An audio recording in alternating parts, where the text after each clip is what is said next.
I'll make the point, I was okay here in Victoria last night, Graham, Lloyd, because I'm one of the few lucky people that still can have gas. If you're building a new home in Victoria, you can't have gas, so you really would have been in a pickle last night. But I was making the point there, we're talking about 6 big transmission towers going down, state's on its knees, spot price of $16,000 a megawatt hour. If you're living in Queensland, your power at that time was $60 a megawatt hour. But I mean, given where we're headed in this renewable future, if we're going to have 82% renewables by 2030, 7 years only away, the whole country is going to be crisscrossed with these towers. What happens when towers go down when all we have is towers? That's right. Good evening, Peter. It really does confirm what a lot of experts in the energy area have been saying for a long time, that resilience is the key, and the network has been run down to such a point that there's very little confidence in the resilience of the system in any state. As you say, the vulnerability is the wires and the delivery of power around the place. And the plan now seems to be to greatly expand those wires and other infrastructure through state forests, across farmland, and they will all be vulnerable to extreme events.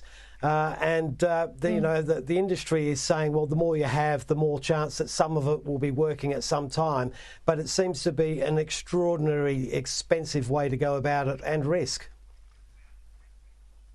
And look, I tell you, if I hear one more Labor minister, state or federal, complain about ageing coal stations, oh, the poor old ageing coal stations, they're inherently vulnerable. They're only that way because Labor governments successively have demonised coal, have made it almost impossible for coal-fired power stations, new ones to be built, for old ones to get any sort of bank financing to fix them up, to enlarge them, to repair them. I mean, we have argued our way, demanded our way into the results that we had yesterday, and I think we're only just waking up to this. Yeah, it's something that people have been warning about, and here it is. I mean, people, particularly the politicians, can't say they weren't warned, and really it's just making it more difficult to find a solution to make sure that the power supplies are safe into the future.